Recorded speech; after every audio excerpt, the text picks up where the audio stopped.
శాంతం. శబరి వృత్తాంతంలో శాంతిగా. కానీ రామాయణం కరుణ రస ప్రధానమైనది.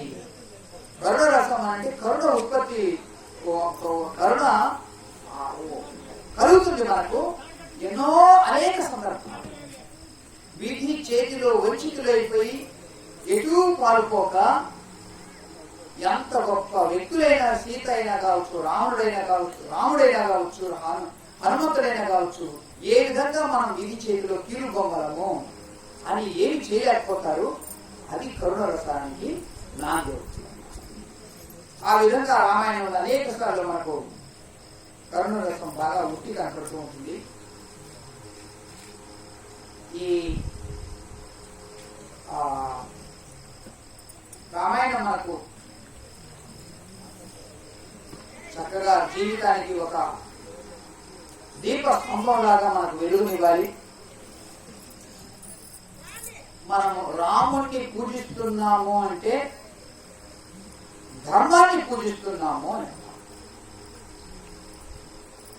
ఆ ధర్మం మన జీవితంలో ఉన్నప్పుడు రామాలయానికి వచ్చి పూజ చేయాల్సిన అవసరం కూడా లేదు. నిజం.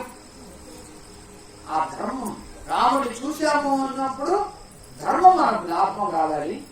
మనం ఆయన ధర్మాత్ముడు, మనం కూడా కొంచెమైన ధర్మాన్ని పాటించాలి, అనుసరించాలి, శీలించాలి, అభ్యసించాలి అని తెలుసుకోవాలి.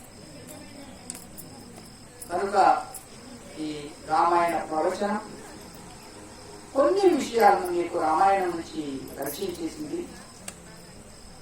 ఈ విషయాలు మీరు నెమరు వేయండి, మననం చేయండి, నిధిధ్యాసన చేయండి. మీ జీవితానికి ఒక వెలుగునివ్వండి. అదే నాకు సంతోషాన్ని ఇస్తుంది. ప్రవచనకారుడుగా మీ జీవితంలో కొంచెమైనా లోతుతనం తెలుసుకుంటే అది గొప్ప విషయం. ఎక్కడైనా కానీ ఉత్సవాలు అన్నప్పుడు సీతారాముల కళ్యాణం చేస్తారు, వడపప్పు పానకం తాగుతారు, తింటారు, ప్రసాదాలు తీసుకుంటారు, బోధ చేసుకుంటారు, వేడుక చేస్తారు, వెళ్ళిపోతారు.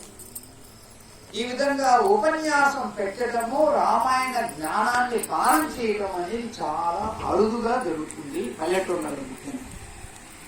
మీ ఊర్లో ఆ కార్యం నిర్వహించారు అంటే మీరు కొంతైనా కానీ పుణ్యాత్ములు, కొంత సంస్కారం ఉంది మీకు, కనుక ఈ కార్యక్రమాన్ని నిర్వహించండి. మరి ఊళ్ళో అందరూ రాలేదే, కొంతమంది వచ్చారంటే ఆ కొంతమంది సంస్కారవంతులుగా ఉండే వాళ్ళే ఇక్కడికి వచ్చారు. మిగతా వాళ్ళు లేదా వాళ్ళ జీవితాలు. మీరు ఈ జ్ఞానాన్ని పొందారు, దాన్ని మీరు సద్వినియోగం చేసుకోండి. అందరికీ అవకాశం లభించదండి. స్థూలంగానే ఉంటారు అందరూ కూడా, అక్కడే నిలిచిపోతారు, సూక్ష్మం వైపు రారు. మీరు సూక్ష్మం వైపు రావడానికి ప్రయత్నించడం వల్ల ఈ స్వామి ఇక్కడికి రాగలిగారు. ఇంతసేపు ఈ గంటన్నర సేపు ఈ జ్ఞానం బోధించగలిగారు. చక్కగా మీరు తెలుసుకున్న జ్ఞానాన్ని ఇతరులకు కూడా మీరు పంచుకోండి. అది మీ సొంతం అవుతుంది. ఎప్పుడైతే శ్రవణాన్ని మరణం రూపంలో ఇతరులతో పంచుకుంటారో అది మీ సొంతం అవుతుంది, మీ జీవితానికి సహాయపడుతుంది అని తెలుపుతూ ఓం తత్సత్. ఓం. కొంచెం సేపు మనము రామనామాన్ని చేద్దాము.